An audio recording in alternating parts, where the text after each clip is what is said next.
Hi friends, good evening. Welcome to LTX classes. ఈరోజు మనము Hindu news పేపర్లో వచ్చిన ఇంపార్టెంట్ ఆర్టికల్స్ అన్నిటిని డిస్కస్ చేద్దాం. Before going to start the session today, ఒక important announcement from LTX classes ఏంటంటే, యూపీఎస్సీ ఇన్ఫినిటీ ప్రోగ్రామ్ ఆన్లైన్లో మీరు ప్రిపరేషన్ని స్టార్ట్ చేయాలి అని అనుకున్నట్టయితే then you can start your preparation with just 5,000 rupees per month.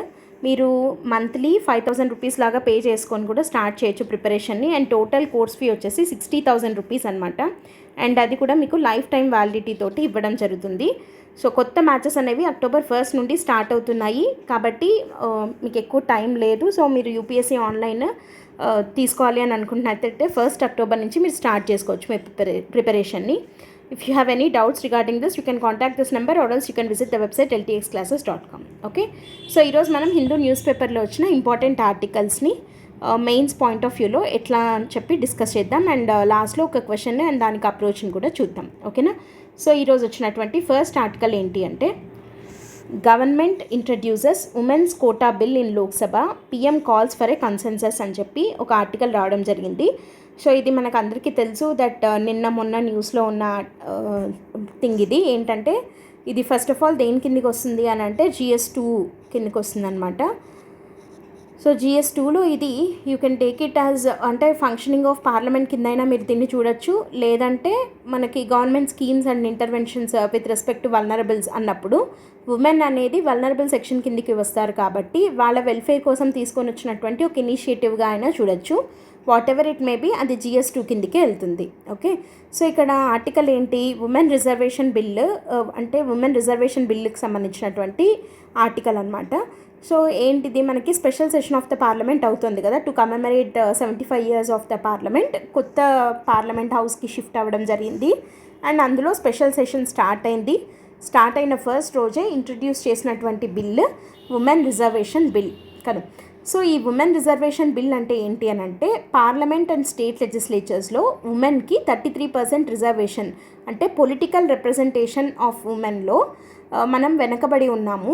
So దాన్ని ఉమెన్కి ఈక్వల్ ఫుటింగ్ ఇవ్వాలి ఆన్ పార్ విత్ మెన్ అని చెప్పి ఈ బిల్లుని ఇంట్రడ్యూస్ చేయడం జరిగిందనమాట ఇన్ లోక్సభ.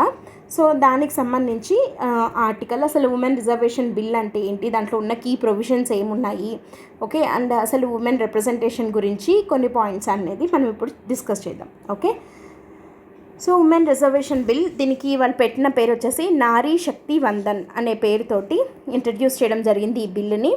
సింపుల్గా మనం ఉమెన్ రిజర్వేషన్ బిల్ అని అనొచ్చు దీన్ని. So it was introduced in Lok Sabha. ఇక్కడ మనం గుర్తుపెట్టుకోవాల్సిన ఫస్ట్ పాయింట్ ఏంటి అని అంటే, ఈ ఉమెన్ రిజర్వేషన్ బిల్ అనేది ఉమెన్కి 33% of political representation in Lok Sabha and state legislative assemblies ఇవ్వాలి అని చెప్పి అన్న ప్రపోజల్ తోటి పెట్టిన బిల్ కదా. సో ఈ బిల్ కాన్స్టిట్యూషన్ని అమెండ్ చేయాల్సి వస్తుంది కదా. సో కాన్స్టిట్యూషన్ని అమెండ్ చేయాల్సి వస్తుంది కాబట్టి it is regarded as a constitutional amendment bill. అలాంటప్పుడు కాన్స్టిట్యూషనల్ అమెండ్మెంట్ బిల్ అనగానే మనం గుర్తుపెట్టుకోవాల్సిన మెయిన్ పాయింట్స్ ఏంటి అని అంటే, it can be introduced in Lok Sabha, అంటే లోక్సభలో అయినా పెట్టచ్చు, రాజ్యసభలో అయినా పెట్టచ్చు, but it must be introduced and it can be introduced by A public member are A private member. అలాంటి రెగ్యులేషన్ కూడా ఏమీ లేదు. ఓకేనా? అంటే ఏంటి, ప్రైవేట్ మెంబర్ అంటే ఎవరు, కౌన్సిల్ ఆఫ్ మినిస్టర్స్, మనకి council of ministers headed by PM ఉంటారు కదా. సో వీళ్ళని పబ్లిక్ అంటాం. PM ప్లస్ కౌన్సిల్ ఆఫ్ మినిస్టర్స్ని పబ్లిక్ అంటే గవర్నమెంట్, అంటే వీళ్ళు రూలింగ్ వాళ్ళు కదా. సో వీళ్ళందరూ కలిసి గవర్నమెంట్ అయితే, other than PM and council of ministers, మిగతా MPs అందరు ఎవరైతే ఉంటారో they can be from either ruling party or from the opposition party. మిగతా పెండింగ్ ఉన్నటువంటి మెంబర్స్ ఎవరైతే ఉంటారో వీళ్ళనందరినీ మనం ఏమంటామంటే ప్రైవేట్ మెంబర్స్ అని అంటాము. సో వీళ్ళు ఇంట్రడ్యూస్ చేసే బిల్లుని ప్రైవేట్ మెంబర్ బిల్ అని చెప్పి అంటారనమాట. సో కాన్స్టిట్యూషనల్ అమెండ్మెంట్ బిల్ అనేది it can be A public bill are A private member bill, ఎవరైనా చేయొచ్చు. And it can be introduced in Lok Sabha are it can be introduced also in Rajya Sabha. ఆ condition కూడా మనకి ఎలాంటి కండిషన్ లేదు. అయితే ఇక్కడ ఈ ఉమెన్ రిజర్వేషన్ బిల్లుని ఇంట్రడ్యూస్ చేసిండేది ఎవరు అనంటే, union minister for law and justice, ఆయన పేరు అర్జున్ రామ్ మేఘవాల్ గారు ఈ బిల్ని ఇంట్రడ్యూస్ చేయడం జరిగింది ఇన్ లోక్సభ. అండ్ ఈ బిల్ వచ్చేసి యాక్చువల్గా 108 కాన్స్టిట్యూషన్ అమెండ్మెంట్ బిల్ ఇన్ 2008లోనే దీన్ని ఇంట్రడ్యూస్ చేశారు. And Rajya Sabha passed it in 2010 also. కానీ ఇక్కడ లోక్సభ దగ్గర ఇది స్ట్రక్ అయిపోయింది అండ్ నౌ ఇది లోక్సభలో మళ్ళీ తిరిగి ఇంట్రడ్యూస్ చేయడం జరిగింది. ఇప్పుడు అది రేపు ఎల్లుండి డిస్కషన్స్ అన్ని స్టేజెస్ అయిన తర్వాత యునానిమస్ ఓటింగ్ తోటి పాస్ అవ్వాలి అని చెప్పి ట్రై చేస్తున్నారు. కానీ మనం చూడాలి అది యునానిమస్గా పాస్ అవుతుందా లేకపోతే ఓటింగ్ పెట్టాల్సి వస్తుందా అన్నది చూడాలన్నమాట. ఓకే, సో అసలు ఈ బిల్ యొక్క మెయిన్ ఇంటెన్షన్ ఏంటి అంటే మనం ఇందాక చెప్పుకున్నట్టు to provide reservations for women in parliament and state assemblies. అయితే ఇక్కడ మనం గుర్తుపెట్టుకోవాల్సిన ఒక వెరీ ఇంపార్టెంట్ పాయింట్ ఏంటి అని అంటే ఇక్కడ యాక్చువల్గా మనము పార్లమెంట్ అని అనలేము. బికాస్ ఉమెన్ రిజర్వేషన్ ఇక్కడ 33% ఇవ్వాలి అని అనుకుంటున్నది ఓన్లీ లోక్సభలో అండ్ స్టేట్ లెజిస్లేటివ్ అసెంబ్లీస్లో మాత్రమే. ఓకే, అంటే ఏంటి, రాజ్యసభలో లేదు అండ్ లెజిస్లేటివ్ కౌన్సిల్స్లో కూడా లేదు. Okay, clear. రాజ్యసభలో ఇంకా లెజిస్లేటివ్ కౌన్సిల్స్లో ఉమెన్ రిజర్వేషన్ గురించి మాట్లాడట్లేదు ఈ bill. It is talking about reservation for women, 33% reservation for women only in case of Lok Sabha and in state legislative assemblies అనమాట. ఓకే, సో ఆ పాయింట్ని మనం చాలా జాగ్రత్తగా గుర్తుపెట్టుకోవాలి. సో ఇట్లాంటప్పుడు కొంచెం ప్రిలిమ్స్లో ట్రిక్కీగా ఎలా అడిగేదానికి ఛాన్స్ ఉంది అని అంటే, ఫర్ ఎగ్జాంపుల్ జస్ట్ మీకు ఒక ప్రిలిమ్స్ క్వశ్చన్ లాగా అడిగితే దీని నుంచి ఎట్లా అడగచ్చు అని అంటే, as this bill is not trying to give reservation for women in రాజ్యసభలో ఇవ్వాలి అని అనుకోవట్లేదు కదా.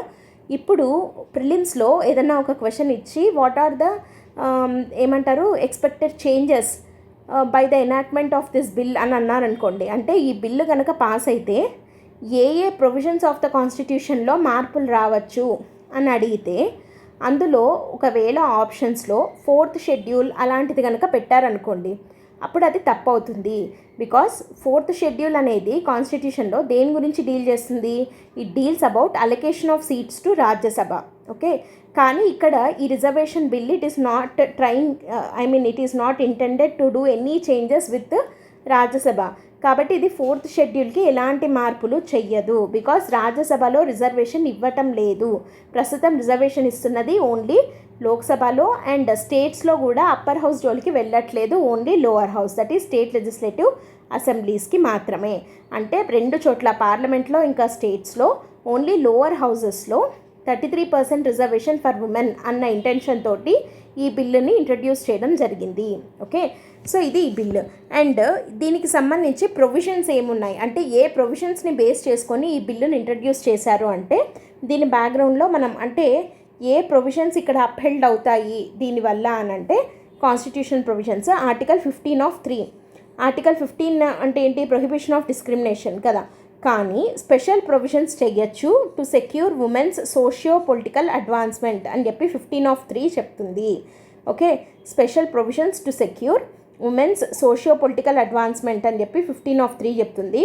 అండ్ ఆర్టికల్ నెంబర్ 325 ఏం చెప్తుందంటే equal rights to both men and women to enjoy social cultural political rights on equal footing. Okay, men కానీ women కానీ వాళ్ళ యొక్క సోషల్ కల్చరల్ అండ్ పొలిటికల్ రైట్స్ని సమానంగా అనుభవించేందుకు హక్కు ఉంది అని చెప్పి ఆర్టికల్ నెంబర్ 325 చెప్తోంది.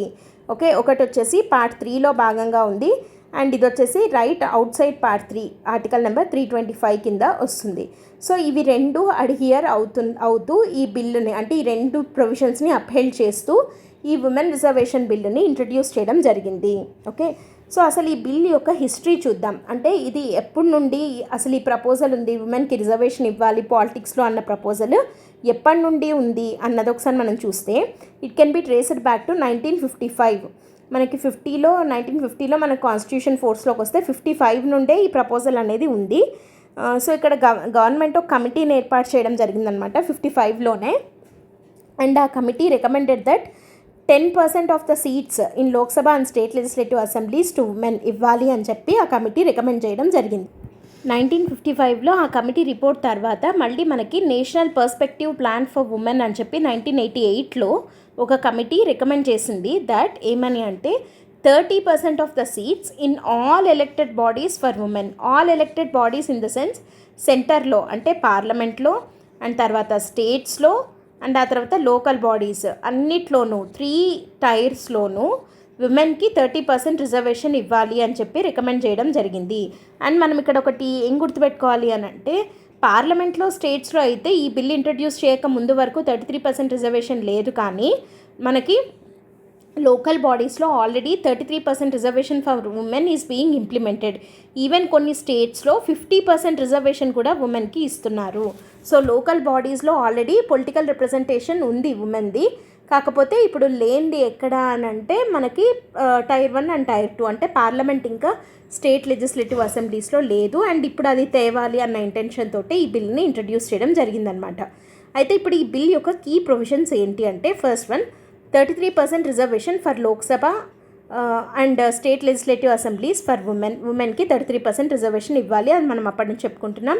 And only in Lok Sabha and state legislative assemblies, not in case of Rajya Sabha and councils రాదు.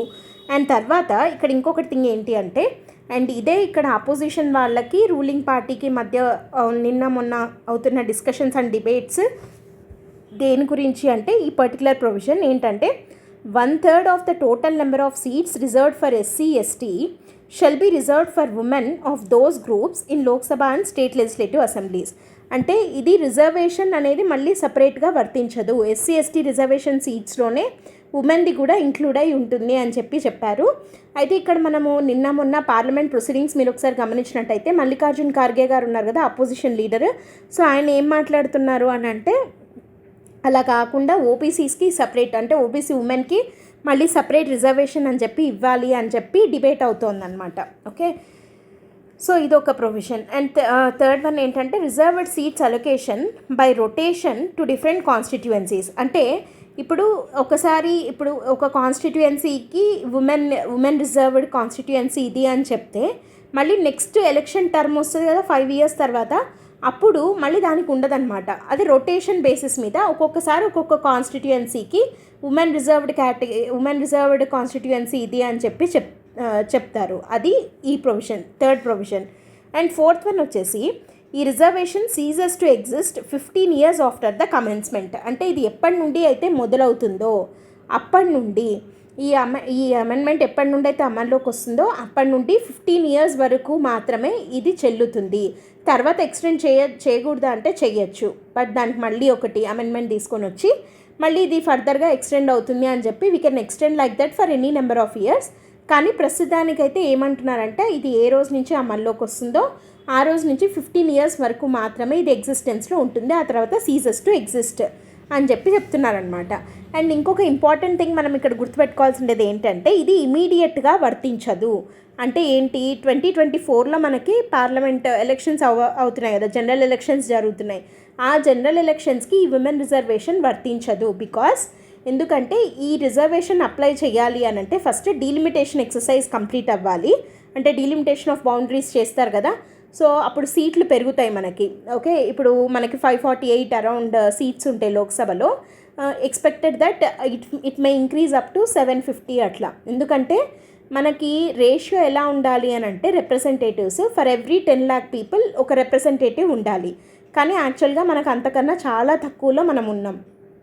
ఓకే, సో కానీ ఇప్పుడు డీలిమిటేషన్ ఎక్సర్సైజ్ చేసి కొంతవరకు సీట్లు పెరిగిన తర్వాత, ఆ డీలిమిటేషన్ ఎక్సర్సైజ్ అంతా పూర్తయిన తర్వాత ఈ ఉమెన్ రిజర్వేషన్ది అప్లై చేస్తే, అంటే 2026, 27కి కానీ మనకి ఈ ఉమెన్ రిజర్వేషన్ బిల్ అనేది కంప్లీట్గా అమల్లోకి రాదు.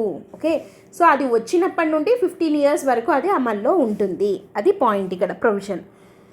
సరే, అసలు ఈ బిల్లుని ఎందుకు ఇంట్రడ్యూస్ చేయాల్సి వచ్చింది అని అంటే, ఇక్కడ మనం ఒకసారి what is the need of the bill అంటే చూద్దాం. Under representation of the women చాలా తక్కువగా రిప్రజెంట్ అవుతున్నారు. ఎంత అనంటే, ప్రస్తుతము మనకి లోక్సభలో 78 మాత్రమే ఉమెన్ ఎంపీస్ ఉన్నారు. ఉమెన్ మెంబర్స్ ఆఫ్ పార్లమెంట్ ఎంతమంది ఉన్నారు? కేవలం 78 మంది అవుట్ ఆఫ్ అరౌండ్ 548 కదా. సో ఇందులో 78 మాత్రమే ఉమెన్ ఎంపీస్ ఉన్నారు. అంటే లోక్సభలో 14% మాత్రమే ఉమెన్ రిప్రజెంటేషన్ ఉంటే, రాజ్యసభలో అది ఇంకా తక్కువ, దట్ ఈజ్ 11% ఓన్లీ. ఓకేనా, సో ఇంత అండర్ రిప్రజెంటేషన్ ఉంది కదా ఉమెన్, కాబట్టి ఉమెన్ యొక్క రిప్రజెంటేషన్ని పెంచాలి అన్న ఉద్దేశంతో నీడ్ ఆఫ్ ద బిల్లో ఫస్ట్ పాయింట్ ఈ ఫ్యాక్ట్స్ మనం కంపల్సరీగా రాయాలి. అండ్ సెకండ్ పాయింట్ ఏంటంటే, it undermines the India's image. India యొక్క ఇమేజ్ గ్లోబల్ లెవెల్లో తగ్గుతుంది. మనము ప్రతిసారి we're trying to trying to put ourselves on the high pedestal కదా ఇన్ ద వరల్డ్ ఎరెనా. మొత్తం ప్రపంచంలో ఉన్న అన్ని కంట్రీస్ ముందు మనల్ని మనము మంచిగా ప్రొజెక్ట్ చేసుకోవాలి అని చెప్పి ట్రై చేస్తున్నాము విత్ సమ్ ఇనిషియేటివ్స్ లైక్ అంటే క్లైమేట్ చేంజ్లో మనం ముందుండడం కానివ్వండి, థర్డ్ లార్జెస్ట్ ఎకానమీ అవ్వడం కానివ్వండి, and we are expecting to become ఇంకా లైక్ 5 ట్రిలియన్ ఎకానమీ అవ్వాలి అని మనం అనుకోవడం కానివ్వండి. Whatever it may be, climate చేంజ్లో మన actions like International Solar Alliance తీసుకొని రావడము, అండ్ మొన్న గ్లోబల్ బయోఫ్యూయల్ అలయన్స్ అని చెప్పి మనం స్టార్ట్ చేస్తాము అని అనడం కానీ, లేదంటే G20 లాంటి అంత పెద్ద సమ్మిట్ని మనం సక్సెస్ఫుల్గా హోస్ట్ చేయడం కానివ్వండి. Whatever it may be, మనం ఏ పాయింట్ తీసుకున్నా కూడా మనం ఇండియా లైక్ మంచిగా ఉన్నాము అని అందరికీ పోటీగా నిలుస్తున్నాము. సో ఇట్లాంటి సందర్భంలో ఉమెన్ రిప్రజెంటేషన్ ఇంత వీక్గా ఉంది అంటే మన ఇమేజ్ దెబ్బతిన్నట్టే కదా. అది ఎట్లా దెబ్బతింటోంది అంటే దీనికి ఒక ఫ్యాక్ట్, ఇంటర్ పార్లమెంటరీ యూనియన్ అని చెప్పి ఒక రిపోర్ట్ రిలీజ్ చేస్తుంది అనమాట ఇది. సో దీంట్లో India rank 144 out of 193 nations in representation of women in Parliament. 193 నేషన్స్లో ఉమెన్ ఇన్ పార్లమెంట్ అనే దాని కింద ర్యాంకింగ్ ఇస్తూ వెళ్తే ఇండియా ర్యాంక్ వచ్చేసి it's stood at 144 out of 193. అంటే ఎంత లో పర్ఫార్మెన్స్ ఉంది కదా మంది.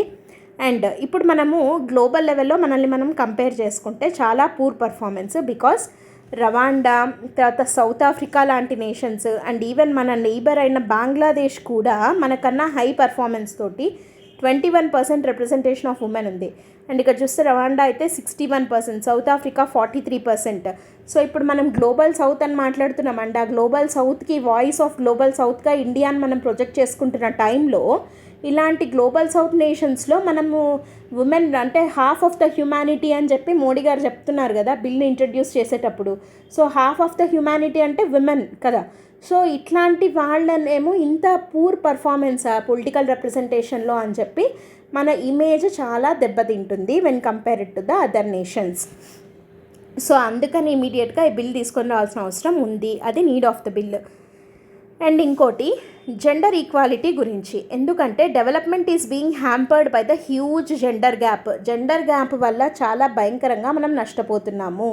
We are losing up to 35 to 40% of the GDP because of like poor economic representation of the women. అంటే నాట్ జస్ట్ పొలిటికల్ అని కాదు, ప్రతి ఒక్క ఫీల్డ్లో ఉమెన్ అండర్ రిప్రజెంటెడ్ అవ్వడం వల్ల ఎకనమికల్లీ కానీ సోషల్లీ కానీ చాలా డెవలప్మెంట్ అనేది హ్యాంపర్ అవుతోంది. It is being hampered because of the limited female participation. అది మనం ఏ యాంగిల్లో తీసుకున్నా అంటే social angle, political, economical, technological, women in STEM దగ్గర నుండి మనం ప్రతి ఒక్క దాంట్లో women are very much under represented, not on par with men. ఇప్పుడు సపోజ్ ఫర్ ఎగ్జాంపుల్ మనము ఏమంటున్నాం, ఉమెన్ ఇన్ స్టెమ్మే తీసుకుందాము. మనకి ఉమెన్ ఇన్ స్టెమ్ ఏమో 45% of the graduates women stem fields నుంచి ఉంటున్నారు. కానీ అదే మళ్ళీ వర్క్ ఫోర్స్లోకి కన్వర్ట్ అవుతుందా, స్టెమ్ వర్క్ ఫోర్స్లో ఉమెన్ ఉన్నారా అని అంటే లేరు. లెస్ దాన్ 10% మాత్రమే ఉమెన్ స్టెమ్ వర్క్ ఫోర్స్లో అంటే ఆ ఫీల్డ్స్లో అంటే ఈ సైన్స్, టెక్నాలజీ ఈ ఫీల్డ్స్లో వాళ్ళు చాలా అండర్ రిప్రజెంటెడ్గా ఉన్నారనమాట. ఎందుకు అని అంటే బికాజ్ ఆఫ్ అంటే లైక్ ఈ పే ప్యారిటీ లేకపోవడము, తర్వాత సోషల్ స్టిగ్మా, అట్లాంటి ఫీల్డ్స్లో అది ఉమెన్ ఫీల్డ్స్ కాదు అన్న ఒక ముద్ర ఉండడము, తర్వాత వర్క్ ప్లేస్లో సేఫ్టీ లేకపోవడము, ఇట్లా రకరకాల ఇష్యూస్ వల్ల జెండర్ ఈక్వాలిటీ అనేది లేక ఇండియా డెవలప్మెంట్ హ్యాంపర్ అవుతోంది. సో కాబట్టి ఉమెన్ రిప్రజెంటేషన్ అనేది పార్లమెంట్లో అవసరము అని చెప్పచ్చు. And next 5th one, gender sensitized laws. ఇప్పుడు ఉమెన్ ఇష్యూస్ ఇన్ని ఉన్నాయి అని అంటున్నప్పుడు ఉమెనే పార్లమెంట్లో ఉంటే then we can expect more laws that are gender sensitized కదా. అంటే ఉమెన్కి అనుకూలంగా ఉండే విధంగా చట్టాన్ని తీసుకొని వచ్చేదానికి ఎక్కువ ప్రాబబిలిటీ ఉంది మనకి కదా. సో కాబట్టి higher share of women leads to more gender sensitive laws అనమాట. కాబట్టి ఉమెన్ రిప్రజెంటేషన్ పార్లమెంట్లో ఎక్కువ అవసరము అని చెప్పచ్చు. నెక్స్ట్ ఇప్పుడు ఇది what is the need of the bill అంటే ఇవన్నీ చెప్పచ్చు. అండ్ కొన్ని కేస్ స్టడీస్ లాగా చూద్దాం. గ్లోబల్ ఎగ్జాంపుల్స్లో మీరు you can name any country. ఇక్కడ ఏంటి అంటే జనరల్ కేస్ స్టడీ లాగా అనమాట ఇది. ఏంటంటే countries led by women had shown best policies and governance practices.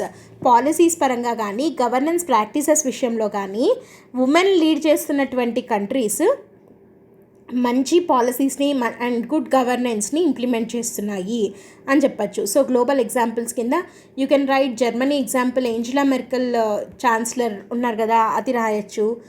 మీరు ఏదైనా లైక్ ఉమెన్ లీడ్ చేస్తున్న కంట్రీ ఏదైనా ఎగ్జాంపుల్ తీసుకొని ఒకటి రాయొచ్చు. అండ్ ఇక్కడ గ్లోబల్ ఎగ్జాంపుల్ కన్నా కూడా మనం ఇండియన్ ఎగ్జాంపుల్ రాస్తే ఇంకా మంచి ఇంపాక్ట్ ఉంటుంది. And here the local example that I'm giving is Chhavi Rajawat. ఇది చవీ రజావత్తే ఇవ్వాలి అనేం లేదు, you can write any example. ఇక్కడ నేను ఇది ఎందుకు రాస్తున్నాను అంటే, నేను ఎందుకు చెప్తున్నాను అంటే, Chhavi Rajawat is India's first women sarpanch. Okay, ఈమె ఎంబీఏ చేసి సర్పంచ్ అయినటువంటి ఫస్ట్ ఇండియన్ ఉమెన్ అనమాట. అంత హైలీ ఎడ్యుకేటెడ్ అండ్ అంటే లేడీ శ్రీరామ్ కాలేజ్ లాంటి కాలేజ్లో చదివి తను అదంతా వదులుకొని తన ఎడ్యుకేషన్ని పక్కన పెట్టేసి వచ్చి అక్కడ ఉన్న విలేజ్లో గ్రాస్ రూట్ లెవెల్లో డెవలప్మెంట్ తీసుకొని రావాలి అన్న ఉద్దేశంతో ఆమె సర్పంచ్గా ఎలెక్ట్ అవ్వడం జరిగింది from soda village in Rajasthan. So ఈమె లీడర్ అని అంటున్నాం కదా. ఇప్పుడు మనం ఏం చెప్తున్నాము అని అంటే, ఉమెన్ లీడర్షిప్ ఉన్న చోట డెవలప్మెంట్ అనేది బాగుంటుంది అని అనడానికి ఇది ఒక కేస్ స్టడీ లాగా ఎందుకు రాయొచ్చు అంటే, చవీ రజావత్ ఫస్ట్ సర్పంచ్ అయిన తర్వాత మనకి స్వచ్ఛ భారత్ అభియాన్ యొక్క ముఖ్య ఉద్దేశం ఏంటి, ఓడిఎఫ్ ఇండియా కదా, open defecation free India. So అంటే ఏంటి, ఓపెన్ టాయిలెట్స్ కాకుండా పబ్లిక్ టాయిలెట్స్ని యూజ్ చేయడము, తర్వాత ఇంటింటికి టాయిలెట్ని కన్స్ట్రక్ట్ చేయడము అన్నది దీని యొక్క మెయిన్ ఆబ్జెక్టివ్. అయితే ఈ Swachh Bharat Abhiyan, open defecation free India అనేది రాకన్నా ముందే ఈమె ఈవెన్ బిఫోర్ స్వచ్ఛ భారత్ అభియాన్ మొత్తం 900 హౌసెస్ ఉంటే ఆ విలేజ్లో 800 out of 900 houses have toilets. అంటే టాయిలెట్స్ని కన్స్ట్రక్ట్ చేయించడం జరిగిందనమాట. అవుట్ ఆఫ్ 900, 800 హౌజెస్కి టాయిలెట్స్ని కన్స్ట్రక్ట్ చేయడం జరిగింది. అండ్ ప్రతి ఒక్క ఇంటికి సేఫ్ డ్రింకింగ్ వాటర్ సప్లైని చేయగలిగారనమాట. సో చవీ రజావత్ యొక్క లీడర్షిప్ తీసుకుని తన ఇనిషియేటివ్స్ వల్ల ఆ మార్పు అనేది రాగలిగింది. సో ఇక్కడ చవీ రజావత్ అనే ఆమె గ్రాస్ రూట్ లెవెల్లో ఇంత మార్పుని తీసుకొని రాగలిగితే, if we have more leaders like Chhavi Rajawat, అట్లాంటి women leaders like Chhavi Rajawat in state లెవెల్లో అసెంబ్లీ లెవెల్ లైక్ ఎమ్మెల్యేస్గా కానీ లేదంటే ఎంపీస్గా కానీ ఉంటే, then we can expect more gender sensitised policies as well as even good governance practices in India అని చెప్పి ఒకటి రాయొచ్చు. అండ్ ఉమెన్ అసలు లైక్ లీడర్షిప్ రోల్లో చేయగలుగుతారా అనే దానికి ఇంకొక చిన్న ఎగ్జాంపుల్ లాగా మీరు ఇంకా బెస్ట్ ఎగ్జాంపుల్ ఏంటి అని అంటే, you can write the example of Draupadi Murmu garu. ఇప్పుడు మన ముర్ము గారు ఉన్నారు కదా, she is the president of India now. And ఆమె పొలిటికల్ కెరీర్ ఎక్కడి నుండి స్టార్ట్ అయింది, she started her career as a ward member. మనకి అర్బన్ లోకల్ బాడీలో ఒక వార్డ్ మెంబర్గా స్టార్ట్ అయిన ఆమె కెరీర్ ఈరోజు ప్రెసిడెంట్ దాకా ఎదగగలిగారు కదా. సో ఉమెన్కి ఆ కేపబిలిటీ ఉంది, ఆ లీడర్షిప్ కేపబిలిటీస్ అనేవి ఇన్హెరెంట్గా ఉమెన్లో ఉంటాయి. అండ్ వాళ్ళకి ఒకసారి ఛాన్స్ ఇచ్చి చూడగలిగితే then they can prove themselves అన్నట్టు మనం ఆన్సర్లో లైక్ ఎక్కడన్నా మీరు ఎగ్జాంపుల్స్లో రాయొచ్చు, కోట్ చేసి రాయొచ్చు అనమాట. ఓకే, అండ్ ఇట్లా ఇది ఏంటి, ఇవన్నీ ఒక రకమైన ఇష్యూస్ అయితే, అంటే లైక్ ఎందుకు కావాలి అంటే అండ్ ఎందుకు రాలేకపోతున్నారు అనడానికి చూస్తే మనము ట్రెడిషనల్ కన్స్ట్రెయింట్స్, అంటే ఉమెన్ అట్లా రాకూడదు, ఒక కైండ్ ఆఫ్ స్టిగ్మా లాంటిది అనమాట. సో అలాంటి స్టిగ్మా, తర్వాత ప్యాట్రియార్కల్ వాల్యూస్. సో ఉమెన్ అంటే they must be limited to only certain activities అన్నట్టు. సో ప్యాట్రియార్కల్ సొసైటీ, ఆ మైండ్ సెట్, తర్వాత ల్యాక్ ఆఫ్ ఫ్యామిలీ సపోర్ట్, తర్వాత క్రిమినలైజేషన్ ఆఫ్ పాలిటిక్స్, వీటన్నిటి వల్ల ఇవన్నీ ఉమెన్ని ఒక లెవెల్లో ఆపేస్తున్నాయి. Without they are being not encouraged to participate in politics, active politics అని చెప్పి చెప్పచ్చు అనమాట. సో ఇవన్నీ issues that hampers the political representation of the women అంటే ఇవి మనం చూడొచ్చు. ఓకే. సో ఇప్పటి వరకు మనం మంచి ప్రొవిజన్స్ ఆఫ్ ద బిల్ అనేది చూసాము. అయితే ఈ బిల్లో కొన్ని కన్సర్న్స్ కూడా రైజ్ చేస్తున్నారు. అవి ఏంటి అని అంటే, it may benefit only privileged women, not marginalised women. మనం ఇందాక చూసినట్టు ఆ రిజర్వేషన్ అనేది అప్లై అవ్వకపోతే ఇది అంటే ఉమెన్కి 33% రిజర్వేషన్ ఇవ్వాలి. ఆ ఉమెన్ మళ్ళీ అండర్ ప్రివిలైజ్డ్ వాళ్ళకో లేకపోతే మార్జినలైజ్డ్ సెక్షన్స్ వాళ్ళకో కంపల్సరీగా ఇవ్వాలి అన్నదేం లేదు కదా. సో కాబట్టి ఇక్కడ ఓన్లీ హై ప్రొఫైల్స్ ఉన్న 20 ఉమెనే రిప్రజెంట్ అవుతారేమో. సో అప్పుడు మార్జినలైజ్డ్ ఉమెన్ అనే వాళ్ళకి ఇంకా ఛాన్స్ అనేది తగ్గిపోతుందేమో అనే ఒక కన్సర్న్ ఇక్కడ మనకు రైజ్ చేస్తున్నారు. అండ్ రెండోది, rotation mechanism acts as disincentive to work. అంటే ఏంటి అని అంటే, ఇప్పుడు రొటేషన్ మెకానిజం అంటే suppose for example latest take example of ఇప్పుడు 33% రిజర్వేషన్ ఉంది. 33% రిజర్వేషన్లో సమ్ ఎక్స్ అనే ఒక కాన్స్టిట్యుయెన్సీకి ఒక ఉమెన్ సపోజ్ ఇప్పుడు మనం ఇందాక చూసాం కదా చవి అని చెప్పి. సో చవి అనే ఆమెని ఎక్స్ అనే ఒక కాన్స్టిట్యుయెన్సీకి ఎమ్మెల్యేగా రిజర్వ్డ్ సీట్ కింద ఈమెను నిలబెట్టారు, గెలిచింది అనుకుందాం ఈమె. అండ్ ఇప్పుడు ఏమవుతుంది, తను 5 years టర్మ్ కంప్లీట్ అవుతుంది. తర్వాత మళ్ళీ ఎలక్షన్స్ వస్తాయి. ఈసారి ఈ ఎక్స్ అనే కాన్స్టిట్యుయెన్సీ ఉమెన్ రిజర్వేషన్ ఉండదు. ఓకే, రొటేషన్ బేసిస్ అన్నాం కదా. ఈసారి వై అనే కాన్స్టిట్యుయెన్సీకి ఆ కోటా వెళ్ళిపోతుంది. సో ఇప్పుడు ఇప్పుడు ఎక్స్ అనే కాన్స్టిట్యుయెన్సీ ఇంకా మళ్ళీ ఉమెన్ రిజర్వేషన్ ఉండదు కదా. సో ఈ చావి అనే ఆమెకి ఈసారి గ్యారంటీ లేదు ఆమెకే సీట్ ఇస్తారు అని చెప్పి. ఓకే, సో కాబట్టి it acts as a disincentive to work. అంటే నేను ఎందుకు చేయాలి, 5 ఏళ్ళు నేను చేసినా నాకు మళ్ళీ సీటు గ్యారంటీనా అనేది లేనప్పుడు, రొటేషన్ బేసిస్ మీద ఇలా మారుతుంది అని అన్నప్పుడు, నాకు ఆ గ్యారంటీ లేదు, నేను మళ్ళీ కంటెస్ట్ చేయొచ్చా లేదా అని అన్నప్పుడు వీ కెనాట్ గ్యారంటీ కదా. అంటే తను ఖచ్చితంగా పని చేస్తారు 5 ఏళ్ళు అని మనం చెప్పలేము. బికాస్ ఏదో ఒక ఇన్సెంటివ్ ఉండాలి. అంటే ఇప్పుడు నేను కష్టపడి చేస్తే నన్ను మళ్ళీ నెక్స్ట్ ఎలక్షన్స్లో గెలిపిస్తారు అన్న గ్యారంటీ వాళ్ళకు ఉన్నప్పుడు ఈ ట్యాక్స్లకే ఒక పాజిటివ్ మోటివేటింగ్ ఫోర్స్ లాగా వాళ్ళకు ఉంటుంది.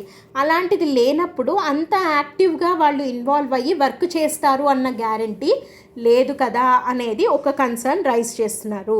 సో ఈ రొటేషన్ మెకానిజం ఏదైతే ఉందో ఈ tax as disincentive to work అన్నమాట. అండ్ థర్డ్ వన్ ఏంటి అంటే ప్రాక్సీ లీడర్స్. ఈ ప్రాక్సీ లీడర్స్ అనేది అతి పెద్ద issue that women faces in case of political representation. Proxy అంటే ఏంటి, వీళ్ళకు బదులు ఇంకొకళ్ళు అని కదా. అంటే ఇక్కడ పేరుకేమో రిజర్వేషన్ 33% సీట్స్ ఉమెన్కి కదా అని చెప్పి ఉమెన్ని నిలబెడతారనమాట. ఇప్పుడు ఉమెన్ రిజర్వ్డ్ సీట్ ఏదన్నా ఉందనుకుందాం, ఈ ఎక్స్ అనే కాన్స్టిట్యుయెన్సీయే ఉంది. సో ఇందులో ఖచ్చితంగా ఉమెన్ రిజర్వ్డ్ క్యాండిడేటే ఉమెన్ రిజర్వేషన్ సీట్ కాబట్టి ఇక్కడ ఉమెనే పోటీ చేయాలి కదా. ఏ పార్టీ వాళ్ళైనా వాళ్ళు ఉమెన్నే నిలబెట్టాలి. సో అప్పుడు తప్పక ఉమెన్ అయితే నిలబెడతారు అండ్ ఆమె గెలుస్తుంది కూడా. కానీ యాక్చువల్గా పవర్ అంతా ఎవరి దగ్గర ఉంటుంది అంటే either in the hands of their husbands or in the hands of their fathers. పేరుకి వాళ్ళు లీడర్స్ గెలిచారు అంతే, కానీ మొత్తం పవర్ అంతా అంటే మొత్తం మిగతా ఏమైనా డీలింగ్స్ చేయాలన్నా లేకపోతే ఏదైనా వాళ్ళకి ఇష్యూస్ వచ్చినా మాట్లాడేది చేసేది అంతా కూడా వాళ్ళ హస్బెండ్స్ లేకపోతే వాళ్ళ ఫాదర్ ఉంటే ఫాదర్ అన్మ్యారీడ్ అయితే సో అలా చూసుకుంటూ ఉంటారు. సో కాబట్టి ఈ ప్రాక్సీ లీడర్స్ అనేది పేరుకి ఉమెన్ ఉంటారు, కానీ ఇక్కడ మనం ఏమని అంటారు అంటే ఇక్కడ సింపుల్గా చెప్పాలంటే ఈ ప్రాక్సీ లీడర్స్కి మనం ఏమని చెప్తాము అని అంటే what we need is not women in politics but politics by women అని అంటాం అనమాట. అంటే ఉమెన్ పాలిటిక్స్లో ఉండడం కాదు మనకు కావాల్సింది, ఉమెన్ చేత పాలిటిక్స్ నడపబడడం కావాలి. సో అంటే ఏంటి అని అంటే real power must be vested with women.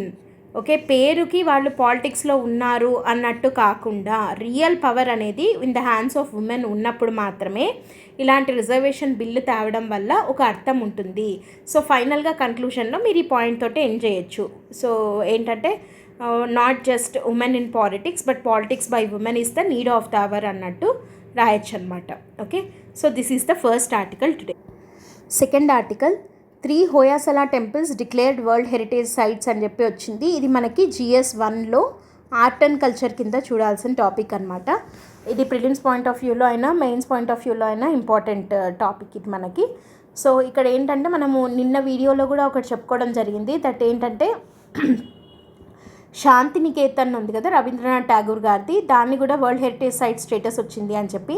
And ఇప్పుడు ఇంకొకటి అలాగే 3 Hoysala temples declared as world heritage sites అనమాట. సో ఆ 3 హోయాసలా టెంపుల్స్ ఏంటి అండ్ వాటికి సంబంధించి కొన్ని ఇంపార్టెంట్ పాయింట్స్ ఏంటి అన్నది చూద్దాము. సో ఇది ఏ పేరు మీద ఉన్నాయి అంటే the sacred ensembles of Hoysalas అన్న పేరుతోటి అన్న టైటిల్ తోటి వరల్డ్ హెరిటేజ్ సైట్ లిస్ట్లో చేర్చడం జరిగింది. యునెస్కో వాళ్ళు ఇచ్చే గుర్తింపు ఇది. So sacred ensembles of Hoysalas అన్న పేరుతోటి ఉందన్నమాట. అండ్ ఈ 3 temples they are built in 12th and 13th centuries. 12th to 13th centuries మధ్యకాలంలో కట్టినటువంటి టెంపుల్స్ ఇవి. అండ్ 3 టెంపుల్స్ ఎక్కడెక్కడ ఉన్నాయంటే బేలూరు, హలేబీడు అండ్ సోమనాథపుర. సో ఇవి 3 కూడా కర్ణాటక స్టేట్కి సంబంధించినవి. అండ్ ఇవి మనకు యాక్చువల్గా 2014 నుంచి టెంటేటివ్ లిస్ట్ అని చెప్పి ఉంటుంది. ఆ టెంటేటివ్లోవి పర్మనెంట్ అవుతాయి అన్నమాట తర్వాత.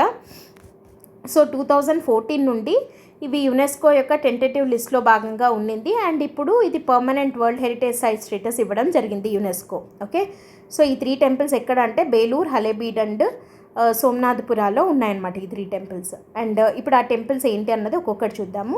ఫస్ట్ వన్ వచ్చేసి చెన్నకేశవ టెంపుల్, బేలూరు. ఈ చెన్నకేశవ టెంపుల్ వచ్చేసి కన్స్ట్రక్షన్ మొదలైండేది 1117 ADలో. And it took nearly 103 years to complete it. Okay, so టోటల్గా 3 జనరేషన్ కింగ్స్ కట్టించారు దీన్ని. స్టార్టింగ్ వచ్చేసి అసలు దీన్ని ఇనిషియేట్ చేసిండేది ఎవరంటే కింగ్ విష్ణువర్ధన. సో ఈ 3 టెంపుల్స్ మనకి కింగ్ విష్ణువర్ధననే కన్స్ట్రక్ట్ చేయడం జరిగింది. అండ్ ఆ తర్వాత నెక్స్ట్ జనరేషన్స్ వాళ్ళు బల్లాల 2, 3 వీళ్ళు కూడా దీనికి హెల్ప్ చేశారు. కానీ యాక్చువల్గా initiation was made by king Vishnuvardhana of Hoysala dynasty. And ఈ పర్టికులర్ చెన్నకేశవ టెంపుల్ వచ్చేసి లార్డ్ విష్ణుకి dedicated temple. Okay, and it is on the banks of Yagachi river. Yagachi అనే రివర్ ఒడ్డు మీద ఉంది ఈ temple. So this temple is dedicated to lord Vishnu. ఇక్కడ చెన్నకేశవ అంటే చెన్న అంటే బ్యూటిఫుల్ అన్నట్టు, మంచి, గుడ్ లుకింగ్ అట్లా. సో కేశవ అంటే విష్ణుమూర్తి పేరు. సో చెన్నకేశవ అనేది లార్డ్ విష్ణుకి సంబంధించిన టెంపుల్. ఇది బేలూరులో ఉంది. ఓకే, అండ్ సెకండ్ వన్ వచ్చేసి హోయాసలేశ్వర టెంపుల్, హలేబీడు. ఇది 1121లో కట్టడం జరిగింది by Hoysala king Vishnuvardhana.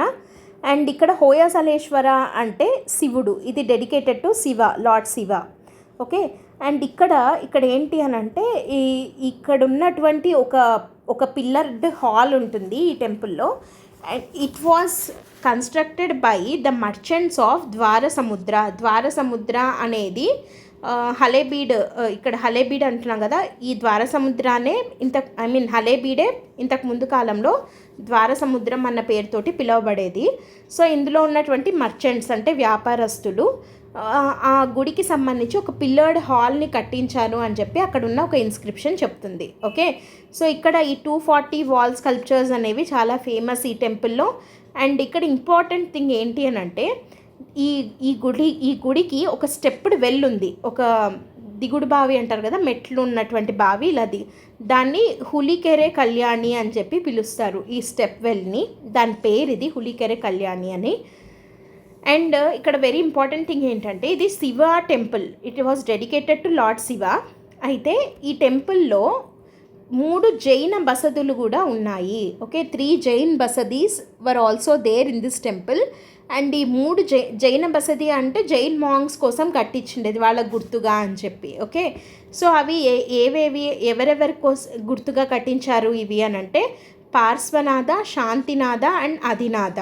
Okay, Parshvanatha, Shantinatha and Adinatha అనే 3 తీర్థంకరాస్ పేర్ల మీద 3 జైన బసదులని as a part of this Hoysaleshwara temple హలేబీడులో కట్టించడం జరిగింది. ఎందుకు అనంటే యాక్చువల్గా ఈ కింగ్ విష్ణువర్ధన ఉన్నారు కదా, ఈయన ఇనీషియల్గా he was a Jain. Okay, ఈయన జైన్గా ఉండి ఆ తర్వాత he was converted into Vaishnavism. Okay, not Shaivism, Vaishnavism. ఎందుకంటే విత్ ఇన్ఫ్లుయెన్స్ ఆఫ్ రామానుజాచార్య, విశిష్టాద్వైతంని ప్రపోజ్ చేశారు కదా రామానుజాచార్య. సో ఆయన ఇన్ఫ్లుయెన్స్ తోటి ఈయన వైష్ణవిజంలోకి షిఫ్ట్ అవ్వడం జరిగింది ఈ విష్ణువర్ధన. బట్ ఈయన శివుడికి కూడా భక్తుడే. అంటే క్లియర్గా చెప్పాలి అని అంటే ఈయన శివుడికి కూడా భక్తుడే, బట్ ఈయన వైష్ణవిజంకి షిఫ్ట్ అయ్యాడు. అండ్ ఇనీషియల్గా ఈయన జైన్. ఓకే, అండ్ ఈయన వైఫ్ పేరు Shantaladevi and she was a follower of Jainism. Okay, so ఆమె జైనిజం ఫాలోవర్ అండ్ ఈయన కూడా ఫస్ట్ జైన్, ఆ తర్వాత వైష్ణవిజంలోకి మారాడు, కానీ శైవిజంని కూడా ప్యాట్రనైజ్ చేశాడు. సింపుల్గా చెప్పాలంటే ఈయన ఒక సెక్యులర్ కింగ్ అని చెప్పచ్చు కదా. సో ఈయన వైఫ్ జైన్ కాబట్టి ఆమె ఈయన ఇద్దరూ కలిసి ఈ 3 జైన్ బసదీస్ని as a part of this Hoysaleswara temple construct చేయడం జరిగింది. ఓకే, సో ఇదొక peculiar point with respect to this temple. And ఇంకో temple Keshava temple Somanathapura. So ఇదేంటంటే త్రికూట టెంపుల్, అంటే ఒకటే జగతి అంటారనమాట. జగతి అంటే ప్లాట్ఫామ్. ఒకటే ప్లాట్ఫామ్ మీద 3 టెంపుల్స్, ఇక్కడ ఒక టెంపుల్, ఇక్కడ ఒక టెంపుల్, ఇక్కడ ఒక టెంపుల్, ఇలా మనం చూస్తే ట్రయాంగిల్ లాగా అనిపిస్తుంది.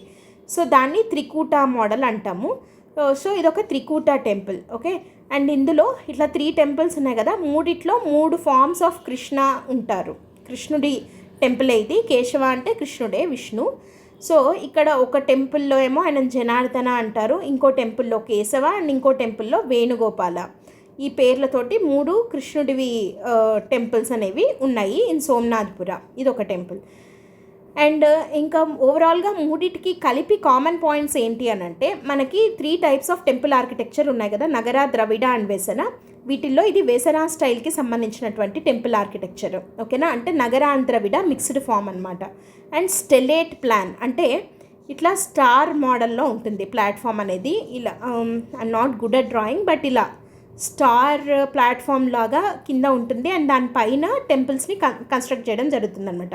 జనరల్గా మనం అప్పటి వరకు ఇట్లా క్రూసిఫైడ్ ప్లాన్ని చూస్తూ ఉంటాము టెంపుల్స్లో. ఇలా ఉంటాయన్నమాట, అంటే పంచాయతన్ స్టైల్ ఇట్లా క్రూసిఫైడ్ ప్లస్ సింబల్లో ఉంటాయి. కానీ ఇది వచ్చేసి స్టార్ బేస్డ్ ప్లాట్ఫామ్, స్టెల్లేట్ ప్లాన్ అంటాం దాన్ని. ఓకే, అండ్ అక్కడ కన్స్ట్రక్షన్ మెటీరియల్ వచ్చేసి సోప్ స్టోన్ అనే మెటీరియల్ రాయితోటి కట్టడం జరిగింది ఈ టెంపుల్స్ని. సో దానివల్ల ఏంటి అని అంటే కార్వింగ్స్ చాలా ఈజీగా చేయొచ్చు. And if you observe the carvings చాలా ఇంట్రికేట్గా ఉంటాయి, అంటే చాలా డీటెయిలింగ్ ఉంటుందన్నమాట. చిన్న చిన్న ఆర్నమెంట్స్, వాళ్ళు వేసుకున్న హారాలు అట్లాంటివి కూడా చాలా చిన్న వాటిని కూడా చాలా నీట్గా కార్వింగ్ అనేది చేయగలిగారు because of this material soap stone. And ఇక్కడ ఇంకొక ఇంపార్టెంట్ పాయింట్ ఏంటి అంటే ఈ temples they were plundered by Malik Kafur in 14th century. Malik Kafur అంటే అల్లావుద్దీన్ ఖిల్జీ పంపించారు కదా, అల్లావుద్దీన్ ఖిల్జీ చేత పంపబడిన మాలిక్ కాఫర్, తర్వాత లేటర్ ఆన్ మహమ్మద్ బిన్ తుగ్లక్, వీళ్ళు ఈ గుడిని ప్లండర్ చేశారు, అంటే దోచుకున్నారు దీని రిచ్నెస్ని అంతా. అండ్ ఆ టెంపుల్లోని శిల్పాలు అవి కూడా ప్లండర్ చేయడం జరిగిందనమాట in 14th century. And later ఈ టెంపుల్ని మళ్ళీ రీకన్స్ట్రక్షన్ చేసిండేది ఎవరు అని అంటే విజయనగర కింగ్ హరిహర రాయ 2. హరిహర రాయ, బుక్కరాయ అని ఉన్నారు కదా. సో ఆ హరిహర 1 కాదు, అంటే ఫౌండర్స్ కాదు, ఆ తర్వాత వచ్చినటువంటి ruler Harihara 2 was responsible for the reconstruction work of this Hoysaleswara temple. And ఈ 3 టెంపుల్స్ని మళ్ళీ రీకన్స్ట్రక్ట్ చేసిండేది ఎవరు అంటే విజయనగర కింగ్ హరిహర 2 అనమాట. సో ఇది ద సీక్రెట్ ఎన్సెంబుల్స్ ఆఫ్ హోయసలాస్కి సంబంధించిన ఇంపార్టెంట్ పాయింట్స్. థర్డ్ ఆర్టికల్ వచ్చేసి simultaneous polls do states have a say అని చెప్పి రావడం జరిగింది. ఇది కూడా మళ్ళీ అగైన్ మనకి GS2 కిందకే వస్తుందన్నమాట. GS2లో కాన్స్టిట్యూషనల్ బాడీస్ లేదంటే ఫంక్షనింగ్ ఆఫ్ పార్లమెంట్ రెండిట్లో ఎలా అయినా మనం చూడొచ్చు. అంటే ఇది కాన్స్టిట్యూషనల్ అమెండ్మెంట్ బిల్లు అండ్ దానికి సంబంధించి ప్రొవిజన్స్ వాటన్నిటి గురించి మాట్లాడే ఆర్టికల్ ఇది. సో ఇక్కడ ఇంపార్టెంట్ పాయింట్స్ని హైలైట్ చేయడం జరిగింది ఫర్ యువర్ రెఫరెన్స్. మీరు తర్వాత కావాలంటే దీన్ని రెఫర్ చేసుకోవచ్చు. ఇక్కడ ఒకసారి మనం చూద్దాం. కాన్స్టిట్యూషనల్ అమెండ్మెంట్ బిల్లుని తీసుకొని వచ్చి సైమల్టేనియస్ ఎలక్షన్స్ని పెట్టాలి. ఓకే, సో అప్పుడు ఈ కాన్స్టిట్యూషనల్ అమెండ్మెంట్ బిల్లుకి సంబంధించిన ఆర్టికల్ ఏంటి అండ్ అది ప్రొసీజర్ ఏంటి, ఫాలో అవ్వాల్సిన ప్రొసీజర్ ఏంటంటే article number 368. So constitutional amendment bill అనేది 3 రకాలుగా పెట్టచ్చు, పాస్ అవ్వచ్చు. ఒకటి వచ్చేసి సింపుల్ మెజారిటీ తోటి, 2 స్పెషల్ మెజారిటీ ఆఫ్ పార్లమెంట్ తోటి, 3 special majority of the parliament with consent of half of the state legislatures with simple majority. So ఈ 3 రకాలుగా ఒక కాన్స్టిట్యూషనల్ అమెండ్మెంట్ బిల్ అనేది పాస్ అవ్వచ్చు. అండ్ ఇక్కడ ఇంకొకటి ఏంటి అని అంటే కాన్స్టిట్యూషనల్ అమెండ్మెంట్ బిల్ అనేది మనకి లోక్సభలో రాజ్యసభలో రెండిట్లో ఖచ్చితంగా పాస్ అవ్వాలి అండ్ రెండు సపరేట్గా పాస్ చేసుకుంటాయి. సో ఇక్కడ మనకి డెడ్ లాక్ అనేది ఏర్పడే ప్రసక్తి రాదు. కాన్స్టిట్యూషన్ అమెండ్మెంట్ బిల్లో డెడ్ లాక్ అనేది రాదు. సో డెడ్ లాక్ ఉండదు కాబట్టి మనకి ఏముండదు, జాయింట్ సిట్టింగ్ అనే ప్రొవిజన్ కూడా ఉండదన్నమాట. ఓకే, సో ఇప్పుడు ఒక మనం తీసుకునే ఆ అమెండ్మెంట్ ప్రొవిజన్ ఏదైతే ఉందో దాన్ని బట్టి అది ఏ కేటగిరీలోకి వెళ్తుంది అనేది డిసైడ్ అవుతుంది. సింపుల్ మెజారిటీ తోటి పాస్ అయితే సరిపోతుందా, special majority of the parliament కావాలా, లేదా special majority of the parliament తోటి అది పాస్ అయ్యి ఆ తర్వాత వాటిని స్టేట్స్కి పంపిస్తే ఆ బిల్లుని ఆ స్టేట్ లెజిస్లేచర్స్లో కనీసం half of the state legislatures simple majority తోటి పాస్ చేయాలి. ఈ మూడోదంతా ఈ పాయింట్ అంతా కలిపి ఒకటేది. ఓకే, సో ఎందుకు ఇట్లా కొన్నిటికేమో స్టేట్స్వి కావాలి, కొన్నిటికి అక్కర్లేదు, only special majority of the parliament లేదా simple majority of the parliament సరిపోతుంది అంటే ఇప్పుడు మనది ఫెడరల్ కంట్రీ కదా. So though it is federal country with unitary bias, అంటే పార్లమెంట్ వైపే బయాస్డ్గా అది ఉంది, కానీ ఫెడరల్ అనే అంటాం కదా, క్వాజీ ఫెడరల్ అంటాం కానీ అది ఫెడరలే కదా. సో ఇప్పుడు ఆ ఫెడరల్ పాలిటీని మనము రక్షించుకోవాలి, ఎన్ష్యూర్ చేయాలి అన్న ఉద్దేశంతో ఫెడరల్ క్యారెక్టరిస్టిక్స్ని అమెండ్ చేయాల్సిన అవసరం వచ్చినప్పుడు కంపల్సరీగా half of the state legislatures అన్నా ఒప్పుకుంటే తప్ప ఆ అమెండ్మెంట్ అనేది చెల్లదు అనే ఒక ప్రొవిజన్ని ఆర్టికల్ నెంబర్ 368 ఆఫ్ 2 ద్వారా ఇంక్లూడ్ చేయడం జరిగింది కాన్స్టిట్యూషన్లో. ఓకే, ఇట్ ఎన్ష్యూర్స్ లేదా it empowers the federal character of the Indian society, Indian polity అని చెప్పి మనం అనొచ్చు. ఓకే, సో ఆ ప్రొవిజన్స్ అంటే ఏ మార్పులు చేయడానికైతే ఖచ్చితంగా half of the state legislatures యొక్క కన్సెంట్ కావాలో అలాంటి వాటిని ఎంట్రెంచ్డ్ ప్రొవిజన్స్ అని చెప్పి అంటారు. ఇట్లాంటి కీవర్డ్స్ మనకి చాలా ఇంపార్టెంట్ బికాస్ యాజ్ ఇట్ ఈస్గా ఎంట్రెంచ్డ్ ప్రొవిజన్స్ అంటే ఏంటి అండ్ వాటిని అమెండ్ చేయాలంటే ఫాలో అవ్వాల్సిన ప్రొసీజర్ ఏంటి అని అడిగితే మనము మనకి మామూలుగా అయితే ఈ ప్రొసీజర్ అంతా తెలుసు, కానీ ఆ ప్రొవిజన్స్ని ఎంట్రెంచ్డ్ ప్రొవిజన్స్ అంటారు అని తెలియకపోతే మనకి ఆన్సర్ అంతా తెలిసినా అది అదే అని తెలియక మనం రాయలేము కదా. సో ఇట్లాంటి పాయింట్స్, ఇట్లాంటి కీవర్డ్స్ చాలా ఇంపార్టెంట్. అంటే ఫెడరల్ క్యారెక్టర్ని రిప్రజెంట్ చేసే ప్రొవిజన్స్ ఏవైతే ఉంటాయో వాటిని ఎంట్రెంచ్డ్ ప్రొవిజన్స్ అని అంటారు. అలాంటి ప్రొవిజన్స్ని అమెండ్ చేయాల్సిన పరిస్థితి వస్తే కంపల్సరీగా consent of the half of the state legislatures with simple majority ఖచ్చితంగా కావాలి అని చెప్పి అంటున్నాం అనమాట. ఓకేనా, సో అసలు ఇప్పుడు సింపుల్ మెజారిటీతో పాస్ అయ్యేవి అవన్నీ మనం వదిలేసిన ప్రస్తుతం మనం ఈ పర్టికులర్ టాపిక్కి మనం లిమిట్ అవుదాము. Special majority with consent of half of the state కావాలి అని అంటే ఏ ఆర్టికల్స్, ఫర్ ఎగ్జాంపుల్ అంటే like election or appointment of the president. అంటే ఇప్పుడు ప్రెసిడెంట్ అనుకోండి, ప్రెసిడెంట్ని ఎలెక్ట్ చేసుకోవాలనుకుందాం. అప్పుడు మనకి Lok Sabha, Rajya Sabha and state legislative assemblies 3 involve అయి ఉంటాయి కదా. లోక్సభలోని ఎంపీలు, రాజ్యసభలోని ఎంపీలు అండ్ స్టేట్లలోని అసెంబ్లీ ఉన్నటువంటి ఎమ్మెల్యేలు. సో వీళ్ళు ముగ్గురు అంటే నామినేటెడ్ వాళ్ళు కాకుండా వీళ్ళు ముగ్గురు ప్రెసిడెంట్ యొక్క ఎలక్షన్లో పార్టిసిపేట్ చేస్తారు. సో ఈ ఎలక్షన్ ప్రొసీజర్ లేదా అపాయింట్మెంట్ ఆఫ్ ద ప్రెసిడెంట్లో ఏదైనా మార్పులు తేవాలి అంటే అప్పుడు కాన్స్టిట్యూషన్ అమెండ్ చేయాలి కదా. ఆర్టికల్ నెంబర్ 54 అండ్ 55ని అమెండ్ చేయాల్సి వస్తుంది. సో ఇట్లాంటి ఆర్టికల్స్ని అమెండ్ చేసేటప్పుడు ఇది స్టేట్స్ కూడా ఇందులో ఇన్వాల్వ్ అయి ఉన్నాయి కాబట్టి ఇది ఒక ఫెడరల్ క్యారెక్టర్ ఉన్నది కదా. సో కాబట్టి దాన్ని ఎంట్రెంచ్డ్ ప్రొవిజన్ అంటాం. సో దానికి కంపల్సరీగా consent of half of the states కావాలి. ఓకే, అది కానీ లేదంటే executive power of the union and states decide చేయడంలో కానీ, లేదంటే మనకి ఇంపార్టెంట్ వచ్చేసి సెవెంత్ షెడ్యూల్ ఏంటి, union list, state list, concurrent list అని చెప్పి ఉంటాయి కదా. సో ఇట్లా 3 లిస్టులుగా డివైడ్ చేస్తాం సబ్జెక్ట్స్ని, ఒక్కొక్క దాంట్లో ఒక్కొక్కటి పెట్టేసి. సో ఆ లిస్టులలో ఏదన్నా లైక్ స్టేట్ లిస్ట్లో ఉన్నది యూనియన్లోకి పెట్టడము, లేదంటే కాన్కరెంట్లో ఉండేది స్టేట్లో పెట్టడము, లేదంటే కాన్కరెంట్లో ఉండేది యూనియన్లో పెట్టడము, యూనియన్ది స్టేట్గా పెట్టడము, ఏదో ఒకటి మొత్తానికి ఒక లిస్ట్లో నుంచి ఒక సబ్జెక్ట్ని తీసి ఇంకో లిస్ట్లో పెట్టాలి అని అంటే as it involves states again అది ఎంట్రెంచ్డ్ ప్రొవిజన్ కిందికి వెళ్తుంది. అండ్ కంపల్సరీగా దీన్ని అమెండ్ చేయాలి 7th షెడ్యూల్ని అంటే consent of the states must and should, అది హాఫ్ సరిపోతాయి. హాఫ్ స్టేట్స్ కన్సెంట్ ఇచ్చినా ఓకే. లేదా ఇండియా సుప్రీంకోర్టుకి సంబంధించిన ప్రొవిజన్స్ని ఏదన్నా మార్చాలన్నా, హైకోర్టుకు సంబంధించిన ప్రొవిజన్స్ని మార్చాలన్నా, హైకోర్ట్ ఆఫ్ యూనియన్ టెరిటరీస్ని మార్చాలన్నా, సో పార్లమెంట్లో స్టేట్ రిప్రజెంటేషన్ని మార్చాలన్నా, అండ్ అన్నిటికన్నా ముఖ్యంగా ఆర్టికల్ 368 కదా, కాన్స్టిట్యూషనల్ అమెండ్మెంట్ ప్రొసీజర్ని డిసైడ్ చేసేది ఆర్టికల్ 368. అంటే ఏంటి, ఇప్పుడు సింపుల్ మెజారిటీ కింద కొన్ని ఉంటాయి అని చెప్పుకున్నాం ఉంటాయి అని అన్నాను. అండ్ స్పెషల్ మెజారిటీ కింద అంటే ఇప్పుడు ఫండమెంటల్ రైట్స్ ఉన్నాయనుకోండి, ఫండమెంటల్ రైట్స్ని అమెండ్ చేయాలి లేదా డైరెక్టివ్ ప్రిన్సిపల్స్ని అమెండ్ చేయాలి. సో ఇట్లాంటిది ఏదైనా ఉంటే అది స్పెషల్ మెజారిటీ కింద పాస్ అవ్వాలన్నమాట. సింపుల్ మెజారిటీ అంటే ఏదైనా councils abolition or formation of admission of new states కానీ, లేదంటే లెజిస్లేటివ్ కౌన్సిల్ని పెట్టడము లేదా తీసేయడము, ఇట్లాంటి వాటికి సింపుల్ మెజారిటీ సరిపోతుంది. అసలు ఈ సింపుల్ మెజారిటీ అనేది ఆర్టికల్ నెంబర్ 368 కిందకే రాదు మనకి. ఓకే, సో అంటే ఇప్పుడు ఒక ప్రొవిజన్, ఇప్పుడు suppose for example fundamental rights అనే టాపిక్ ఉంది. ఫండమెంటల్ రైట్స్ని మనం అమెండ్ చేయాలి అనేది special majority of the parliament కిందికి వెళ్తుంది. దానికి ఏమీ స్టేట్స్ యొక్క కన్సెంట్ అక్కర్లేదు. అంటే సెకండ్ కేటగిరీ కిందికి వస్తుంది అనుకోండి అది. ఇప్పుడు ఈ ఫండమెంటల్ రైట్స్ని అమెండ్ చేయాలి అనేది స్పెషల్ మెజారిటీ కింద ఉండాలి అని మనకు ఆర్టికల్ నెంబర్ 368 చెప్తుంది కదా. సో ఇప్పుడు ఈ ఫండమెంటల్ రైట్స్ అనే దాన్ని special majority of the parliament అనే కేటగిరీ నుంచి తీసి సింపుల్ మెజారిటీ కింద పెట్టాలి అనేది కూడా ఒక అమెండ్మెంటే కదా. సో అంటే 368కే అది amendment. So any amendment seeking to change the provisions of 368 అంటే అమెండింగ్ ఇట్ సెల్ఫ్, దానికి కూడా కంపల్సరీగా స్టేట్స్ యొక్క కన్సెంట్ కావాలి. సో ఇట్లాంటి ప్రొవిజన్స్ని మనము ఎంట్రెంచ్డ్ ప్రొవిజన్స్ అని చెప్పి అంటున్నాము.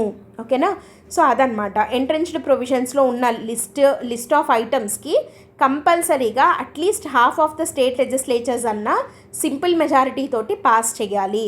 అయితే ఇక్కడ ఒక ప్రాబ్లం ఏంటి అని అంటే స్టేట్స్కి ఒక స్టిపులేటెడ్ టైం లిమిట్ పెట్టలేదు. అంటే మీ దగ్గరికి ఒక బిల్లు, ఒక కాన్స్టిట్యూషన్ అమెండ్మెంట్ బిల్లు పంపిస్తే ఖచ్చితంగా మీరు ఇంత టైం లోపల అవుననో కాదనో, సింపుల్ మెజారిటీ తోటి పాస్ చేయడమో లేదా చేయకుండా రిజెక్ట్ చేయడమో ఏదో ఒకటి చేయాలి కదా. సో దానికి ఒక టైం లిమిట్ అనేది పెట్టలేదు. అవి ఎన్ని నెంబర్ ఆఫ్ డేస్ అయినా వాటి దగ్గరే పెట్టుకోవచ్చు. కాకపోతే half of the state legislatures, అంటే ఇప్పుడు మనకి 28 స్టేట్స్ ఉంటే 14 స్టేట్స్ దీన్ని ఒప్పుకుంటే మిగతా 14 అసలు ఒప్పుకోకపోయినా అండ్ వాటి అభిప్రాయం అసలు తెలపకపోయినా సంబంధం లేదు, ఆ బిల్ అక్కడికి పాస్ అయిపోయినట్టు లెక్క. And it will be sent for the assent of the president. Okay, అప్పుడు అది యాక్ట్ అయిపోతుంది అసెంట్ తర్వాత. సో ఇది కాన్స్టిట్యూషన్ అమెండ్మెంట్ ప్రొసీజర్.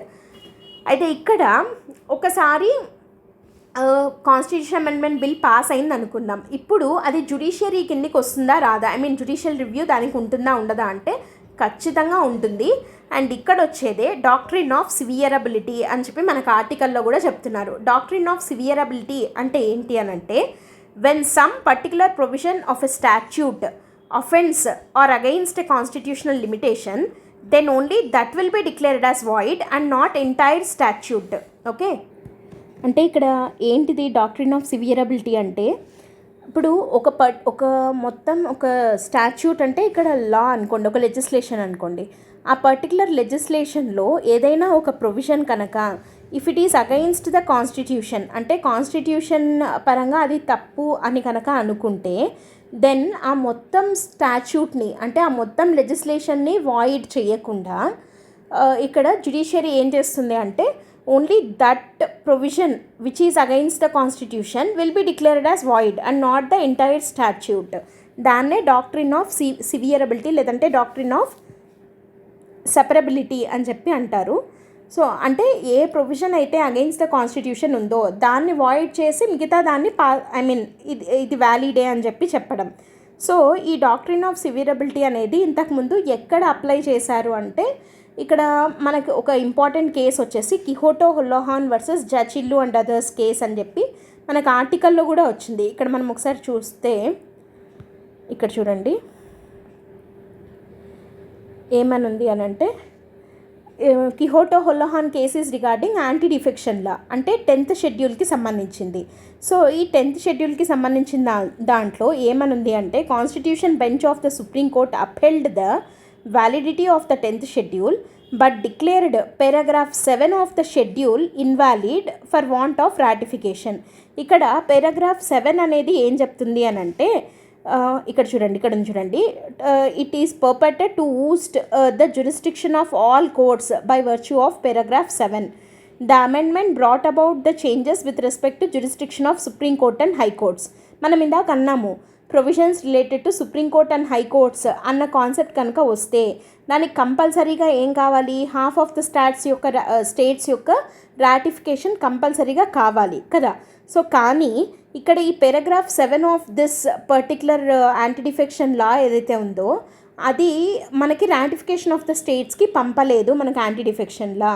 సో కాబట్టి only special majority of the పార్లమెంట్లో పాస్ చేసేయడం జరిగింది.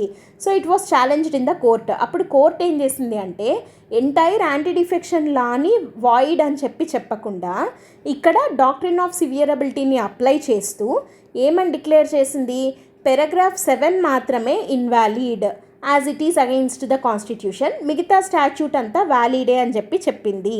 ఓకే. అండ్ అంతేకాకుండా ఇక్కడ union of India versus Rajendra Shah అనే దాంట్లో it struck down the provisions of constitution 97th amendment act. ఇదేంటి అంటే పార్ట్ 9bని ఇంక్లూడ్ చేశారు. అంటే part 9b it is regarding మనకి పార్ట్ 9 వచ్చేసి లోకల్ బాడీస్ లైక్ ఏమంటారు rural local bodies, urban local bodies ఉంటాయి కదా. Part 9A deals with urban local bodies, 9B వచ్చేసి కోఆపరేటివ్ సొసైటీస్ అనమాట. సో కోఆపరేటివ్ సొసైటీస్కి సంబంధించిన పార్ట్ని ఇంక్లూడ్ చేస్తూ అంటే కాన్స్టిట్యూషన్కి యాడ్ చేశాను అంటే it is also amendment bill and it was challenged in union of India versus Rajendra Shah అనే కేసులో ఛాలెంజ్ చేయడం జరిగింది పార్ట్ 9B యొక్క ఇంక్లూషన్ని. ఎందుకు అనంటే ఇది ఈ కోఆపరేటివ్ సొసైటీస్ అనేది entry number 32 in the list 2 of the 7th schedule. అంటే లిస్ట్ 2 అంటే ఏమొస్తుంది మనకి స్టేట్ లిస్ట్ వస్తుంది. సో స్టేట్ లిస్ట్లో ఎంట్రీ నెంబర్ 32గా ఉన్న ఒక సబ్జెక్ట్ మీద హౌ కెన్ ఏ యూనియన్ ఒక యూనియన్ లెజిస్లేషన్ ఎట్లా పాస్ చేయగలదు అన్న దాని కింద ఆర్టికల్ 368(2) కింద కంపల్సరీగా అది స్టేట్ లిస్ట్కి సంబంధించిన సబ్జెక్ట్ కాబట్టి ఇది కన్సెంట్ ఆఫ్ ద స్టేట్స్ కంపల్సరీగా కావాలి, కానీ ఇక్కడ తీసుకోలేదు అన్న దాని కింద స్ట్రక్ డౌన్ చేయాలి అన్నప్పుడు only one part of the provision ఆ పర్టికులర్ దాంట్లో ఏదైతే ఉందో డాక్ట్రిన్ ఆఫ్ సివియరబిలిటీ ఇక్కడ కూడా అప్లై చేయడం జరిగింది అని ఉందన్నమాట. సో ఇది మనకి ఏ హెడ్డింగ్ కింద ఉంది, can a constitutional amendment be struck down if not ratified. ఒకవేళ అది కనుక స్టేట్స్కి పంపించకపోతే, స్టేట్స్ కనుక ఆ కాన్స్టిట్యూషన్ అమెండ్మెంట్ బిల్ని రాటిఫై చేయకపోతే ఆ కాన్స్టిట్యూషనల్ అమెండ్మెంట్ని స్ట్రక్ డౌన్ చేయొచ్చా అని అడిగినప్పుడు ఇక్కడ మనం ఏమని చెప్తున్నాము, ఇక్కడ జ్యుడిషియరీ డాక్ట్రిన్ ఆఫ్ సివియరబిలిటీని అప్లై చేస్తుంది. మొత్తం ఎంటైర్ ప్రొవిజన్స్ ఆఫ్ ద బిల్ని స్ట్రక్ డౌన్ చెయ్యదు. వేటికైతే ఖచ్చితంగా కన్సెంట్ ఆఫ్ ద స్టేట్స్ కావాలో ఆ ప్రొవిజన్స్ని మట్టుకు మాత్రమే ఇన్వాలిడ్ అంటే వాయిడ్ అని చెప్పి మిగతా దాన్నంతా వ్యాలిడ్గా డిక్లేర్ చేయడం జరుగుతుంది అని అంటున్నాం. ఓకే. అండ్ అది ఇక్కడ ఒక పాయింట్.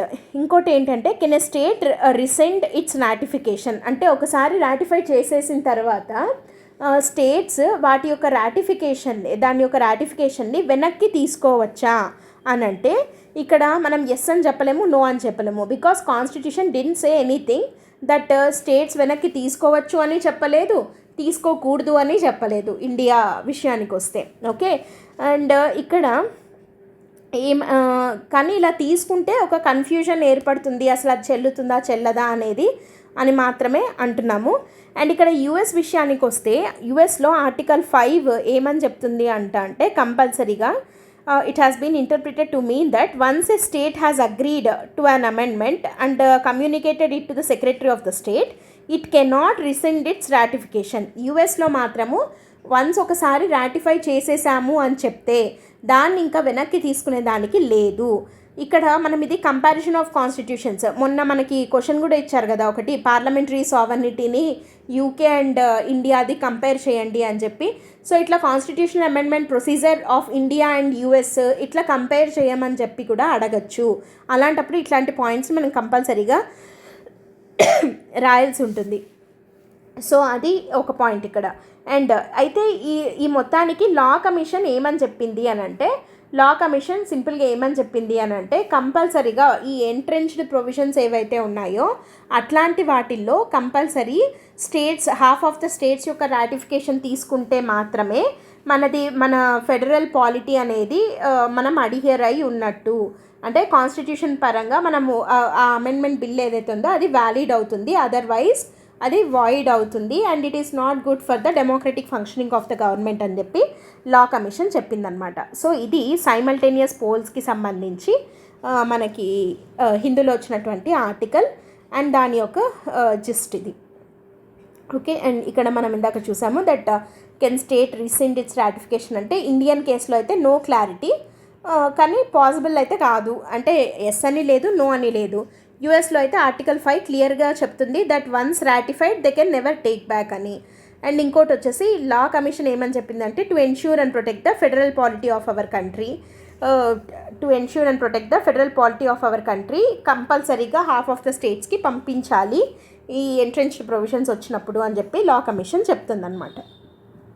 సో ఇది థర్డ్ ఆర్టికల్. నెక్స్ట్ ఆర్టికల్ ఒకటి చిన్నది ప్రిలిమ్స్ పాయింట్ ఆఫ్ వ్యూలో ఒక చిన్న ఇంపార్టెంట్ ఆర్టికల్ అనమాట. ఇది ఏంటంటే centre floats new science awards.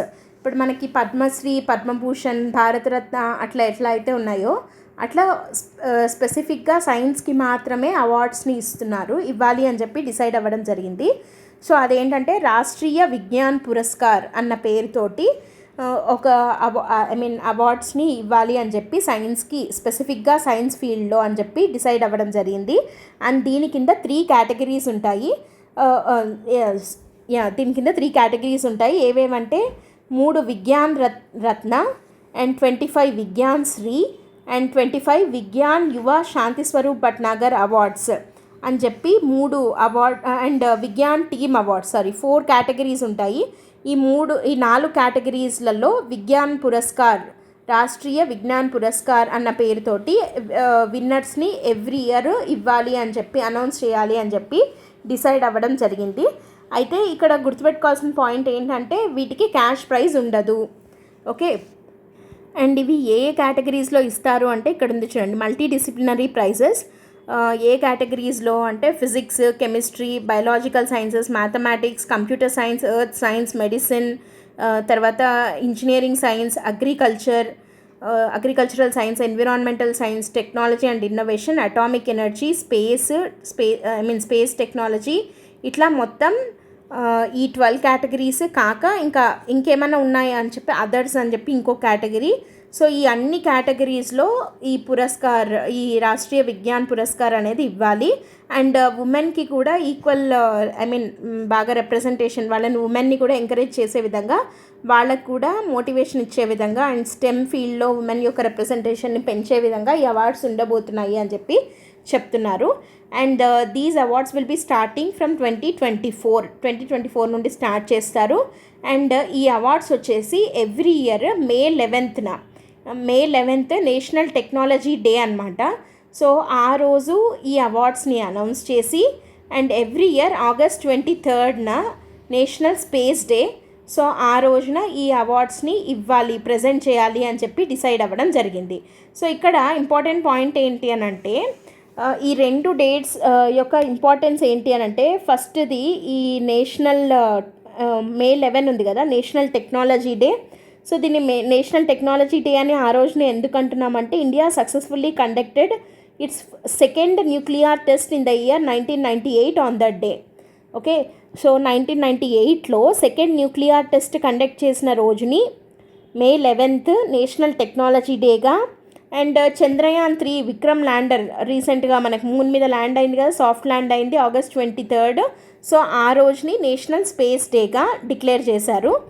And అట్లా నేషనల్ టెక్నాలజీ డే రోజు అనౌన్స్ చేసి నేషనల్ స్పేస్ డే రోజు ఈ అవార్డ్స్ని ఇవ్వాలి అని చెప్పి డిసైడ్ అవ్వడం జరిగింది. ఓకే, 2024 నుండి స్టార్ట్ అవుతాయి ఈ awards presentation and they will be given by either president or vice president of the India. ఇదొక చిన్న ఆర్టికల్ అనమాట. అండ్ ఇప్పుడు మనము ఒక క్వశ్చన్ అండ్ దానికి అప్రోచ్ ఎలా ఉంటుంది అన్నది చూద్దాం. ఇక్కడ క్వశ్చన్ ఏంటి అని అంటే మనం ఉమెన్ రిజర్వేషన్ బిల్లుకి సంబంధించి ఆ కాంటెక్స్లో ఒక క్వశ్చన్ తీసుకుందాం. Even after 75 years of independence women's representation in Lok Sabha has not increased. Discuss the reasons and suggest measures to increase అని చెప్పి ఒక క్వశ్చన్ వచ్చింది అనుకుందాం. ఇప్పుడు దీనికి మన అప్రోచ్ ఎలా ఉండాలి? ఇక్కడ సపోర్టింగ్ స్టేట్మెంట్ ఏంటి? Even after 75 years of independence women representation in Lok Sabha has not increased. So ఇప్పుడు మన ఇంట్రడక్షన్ ఖచ్చితంగా దాన్ని జస్టిఫై చేస్తూ ఒక ఫ్యాక్ట్ తోటి స్టార్ట్ చేయాలి. Women representation in parliament current scenario ఎట్లా ఉంది? మనం ఇందాక చెప్పుకున్నాం that 14% in Lok Sabha, 11% in Rajya Sabha, and స్టేట్స్లో అయితే ఇంకా లో పర్సంటేజే ఉంది. సో నేషనల్ యావరేజ్ కన్నా చాలా తక్కువగా ఉంది అని చెప్పి మనం మెన్షన్ చేయాలి. అండ్ మీరు ఇందాక రాయగలిగితే మనం ర్యాంకింగ్ కూడా చూసాం, ఇంటర్ పార్లమెంటరీ యూనియన్ ఇచ్చినటువంటి ర్యాంకింగ్ ఇండియాది. సో అదైనా మనం మెన్షన్ చేయొచ్చు. అండ్ గ్లోబల్ లెవెల్లో ఇండియా యొక్క పూర్ పర్ఫార్మెన్స్ ఎలా ఉంది అని మెన్షన్ చేస్తూ ఫస్ట్ ఇంట్రడక్షన్లో మనం రాసేయాలన్నమాట. అండ్ ఆ తర్వాత ఇక్కడ క్వశ్చన్ ఏమడిగారు? రీజన్స్ ఏంటి, ఎందుకంత లోగా ఉంది, అండ్ సజెస్ట్ మెజర్స్ అన్నారు టు ఇంక్రీజ్. సో మనం రీజన్స్ రాయాలి, ఆ తర్వాత మెజర్స్ రాయాలి, ఆ తర్వాత కన్క్లూడ్ చేయాలి. ఇక్కడ రీజన్స్ ఒకసారి మనం చూస్తే జెండర్ స్టీరియోటైప్స్, మనం ఇందాక డిస్కస్ చేసుకున్న పాయింట్సే ఇవన్నీ, జస్ట్ మీకు ఒక స్ట్రక్చర్ లాగా ఇస్తున్నాను. Gender stereotypes, high competition, men తోటి వీళ్ళు కంపీట్ అయ్యి గెలవగలగాలి. అండ్ రెండోది వచ్చేసి పొలిటికల్ ఎడ్యుకేషన్, పొలిటికల్ అవేర్నెస్ అనేది చాలా తక్కువ ఉంది ఉమెన్లో compare to that of men. అదొక reason for low representation. And నాలుగోది ఫ్యామిలీ ప్రెషర్స్, ఇంటి నుండి like a patriarchal mind set వల్ల ఉమెన్ అండర్ రిప్రజెంటెడ్ అవుతున్నారు అని చెప్పి ఇందాక చెప్పుకున్నాం. అండ్ ల్యాక్ ఆఫ్ రీసోర్సెస్, ఇది మనీ పరంగా అంటే ఫైనాన్షియల్ పరంగా కానీ లేదా ఏ విధంగా చూసినా కూడా మెన్ తోటి కంపేర్ చేస్తే వీళ్ళకి రీసోర్స్కి యాక్సెస్ అనేది చాలా తక్కువగా ఉంటుంది. సో అదొకటి. అండ్ సోషల్ స్టిగ్మా అన్నిటికన్నా. ఓకే, సో సోషల్ స్టిగ్మా అంటే ఏంటి అని అంటే ఉమెన్ అనే వాళ్ళు పొలిటికల్ రోల్లో అంత కరెక్ట్ కాదు, అంటే అది కరెక్ట్ పొజిషన్ కాదు వాళ్ళకి అని ఒక స్టిగ్మా అనేది ఉంది సొసైటీలో. సో ఆ సోషల్ స్టిగ్మా అనేది ఒక reason for low representation of the women in parliament. So ఇవి రీజన్స్. అయితే ఇప్పుడు మెజర్స్ ఏంటి ఉమెన్ రిప్రజెంటేషన్ని పెంచాలంటే అంటే local empowerment is the best thing. Local empowerment అంటే మనం ఇందాకే చూసాము, చవి రజావత్ ఎగ్జాంపుల్ కూడా చూసాం కదా, ఫస్ట్ ఉమెన్ సర్పంచ్. అండ్ ఆమె వల్ల వచ్చిన జరిగినటువంటి చేంజెస్ ఏంటి అవంతా. సో అట్లా లోకల్ బాడీస్లో ఫస్ట్ ఉమెన్ యొక్క పొజిషన్ని మనం స్ట్రెంథెన్ చేయగలగాలి. అంటే గ్రాస్ రూట్ లెవెల్లో ఉమెన్ యొక్క పొలిటికల్ రిప్రజెంటేషన్ని ఇప్పుడు 33% ఉంది అండ్ కొన్ని చోట్ల 50% ఉంది. సో దాన్ని ఇంకా మనము లోకల్ బాడీస్ని ఎంపవర్ చేసామనుకోండి with funds, functions and functionaries, then దానివల్ల ఉమెన్ ఎంపవర్ అవుతారు అండ్ ఆటోమేటిక్గా ఉమెన్ లీడ్ చేస్తున్నటువంటి లోకల్ బాడీస్ కూడా ఎంపవర్ అవుతారు. అప్పుడు మన గ్రాస్ రూట్ లెవెల్ డెమోక్రసీ చాలా స్ట్రాంగ్ అవుతుంది. దెన్ ఆటోమేటిక్గా నేషన్ అంతా కూడా స్ట్రాంగ్గా ఉంటుంది. సో మెజర్స్లో ఫస్ట్ పాయింట్ అది రాయొచ్చు. And quota in political parties, అంటే ఇది ఓన్లీ పార్లమెంటు లేదా స్టేట్ లెజిస్లేటివ్ అసెంబ్లీ సీట్స్లో రిజర్వేషన్ అన్నట్టు కాకుండా ఎలక్షన్ కమిషన్ ఆఫ్ ఇండియా ఎట్లాంటి మెజర్స్ తీసుకోవాలి అంటే కంపల్సరీగా పొలిటికల్ పార్టీలో అంటే మామూలు మెంబర్షిప్ దగ్గర నుండి కూడా ఉమెన్కి కోటా ఇవ్వాలి. అంటే కంపల్సరీ ఇంతమంది ఉమెన్ అనేవాళ్ళు పొలిటికల్ పార్టీస్లో ఉండాలి అని చెప్పి, అంటే గ్రౌండ్ లెవెల్ నుంచి ఎమ్మెల్యేలు, ఎంపీల వరకు అండ్ మినిస్టర్స్ వరకు కూడా మనకి ప్రతి ఒక్క స్టేజ్లో కోటా అనేది ఉండాలి వీళ్ళకి కంపల్సరీ. ఈ రిజర్వేషన్ ఏదైతే ఉందో అది గ్రౌండ్ లెవెల్ నుంచి టాప్ లెవెల్ వరకు కోటా అనేది మెయింటైన్ చేయాలి. అదొకటి second point. And third one, breaking down of gender stereotypes, అంటే ఇందాక మనం చెప్పుకున్నాం కదా ఈ సోషల్ స్టిగ్మా ఇట్లాంటివి. సో దాన్ని బ్రేక్ డౌన్ చేసేందుకు గాను అవేర్నెస్ తీసుకొని రావడము, ఇట్లాంటి మంచి మంచి కేస్ స్టడీస్ని చూపించి వాళ్ళని అవేర్ చేయడము, వీటి ద్వారా స్టీరియోటైప్స్ ఏవైతే ఉన్నాయో వాటిని బ్రేక్ డౌన్ చేయాలి. అండ్ ఇన్నర్ పార్టీ డెమోక్రసీ, మళ్ళీ పార్టీలో మేల్ కాంపిటీటర్స్ తోటి వీళ్ళకి ఈక్వల్ ఇంపార్టెన్స్ని ఇస్తూ, ఇఫ్ నాట్ ఈవెన్ మోర్ ఇంకా ఎక్కువ ఇంపార్టెన్స్ ఇస్తూ వాళ్ళతో కంపేర్ చేస్తే అట్లాంటివి ఇన్నర్ పార్టీ డెమోక్రసీ అనేది ఇన్ష్యూర్ అవుతే then real political empowerment of women అనేది సాధ్యపడుతుంది అని చెప్పి మనం మెజర్స్లో రాసి, సో ఇక్కడ మనం ఏం రాయాలి అని అంటే మీరు ఇప్పుడు ఈ రిజర్వేషన్ బిల్ ఏదైతే ఉందో ఈ బిల్ని ఇంట్రడ్యూస్ చేశారు అంటే ప్రస్తుతానికైతే ఇంకా అది బిల్ స్టేజ్లోనే ఉంది కాబట్టి, లేదా మీరు ఆన్సర్ రాసే టైంకి అది కనుక యాక్ట్గా పాస్ అయితే అది మీరు ఇదర్ ఇంట్రడక్షన్లోనే అన్న రాసేయచ్చు, లేదా కన్క్లూషన్ లాగా రాసేటప్పుడు ఈ మెజర్స్ అన్నీ అయిన తర్వాత ఇప్పుడు women reservation bill that is proposing, అంటే ఈ నారీ శక్తి వందన్ అని ఏదైతే ఉందో that is proposing 33% reservation of women in Lok Sabha and state legislative assemblies ఏదైతే ఉందో అది first step in the right direction. అంటే ఇది వాళ్ళ పొలిటికల్ ఎంపవర్మెంట్ ఆఫ్ ఉమెన్కి గాను పడినటువంటి తొలి అడుగు. అండ్ అది మంచి మూమెంట్ అవుతుంది in empowering women politically. So political empowerment of women వస్తే ఆటోమేటికల్లీ మనం ఇందాక చెప్పుకున్నాం కదా ఆర్టికల్లో, that we can expect more gender sensitised policies కానీ లేదంటే గవర్నెన్స్ ప్రాక్టీసెస్ కానీ మంచిగా అవుతాయి. డెవలప్మెంట్ పాలసీస్ కూడా బాగా తీసుకొని రాగలుగుతారు వీళ్ళు. అండ్ పాలిటిక్స్ బై ఉమెన్ కావాలి అని అన్నాం కదా. సో ఇవన్నీ చేయడం ద్వారా ఏంటి అని అంటే we can see the gender sensitized society and gender equality అనేది ఎన్ష్యూర్ అవుతుంది. And we can have the sustainable development goal number 5, that is gender equality by 2030. And India it is expecting to become a 5 trillion economy. అట్లయినా మీరు రాయొచ్చు link చేసి, లేదంటే అమృత్ కాల్లో తీసుకొని వచ్చినటువంటి ఇనిషియేటివ్ ఇది.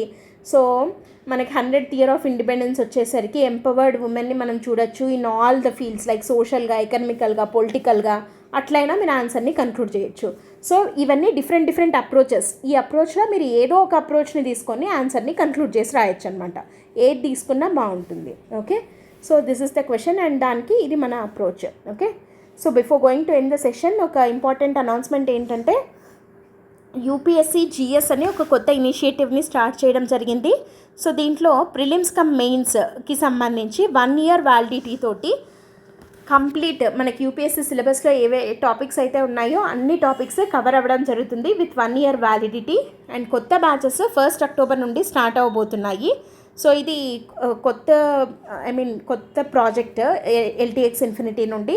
సో ఇనాగ్రల్ ఆఫర్ కింద మీరు ఆన్లైన్లో కనుక తీసుకోవాలి అనుకున్నట్టయితే 20,000 రూపీస్కే ఇవ్వడం జరుగుతుంది. యాక్చువల్గా 30,000, కానీ ఇనాగ్రల్ ఆఫర్ కింద 20,000కే ఇస్తున్నారు. అండ్ ఆఫ్లైన్ వచ్చేసి విశాఖపట్నం బ్రాంచ్లో యాక్చువల్ ఫీజు 60,000 రూపీస్, కానీ అది మీకు 40,000కే ఇవ్వడం జరుగుతుంది. ఓకే, అండ్ ఈ offer valid till 30th September, because కొత్త బ్యాచెస్ అనేవి 1st October నుండి స్టార్ట్ అవుతున్నాయి. సో 30th September లోపు మీరు UPSC GS program with 1 year validity మీకు ఓన్లీ 20,000 రూపీస్కే ఆన్లైన్లో అయితే, అండ్ ఆఫ్లైన్ విశాఖపట్నం 40,000 రూపీస్కే ఇవ్వడం జరుగుతుంది. For more details regarding this, you can contact this number, or else you can visit the website ltxclasses.com. Okay, that's it for today, friends. Thanks for listening. All the best. Bye.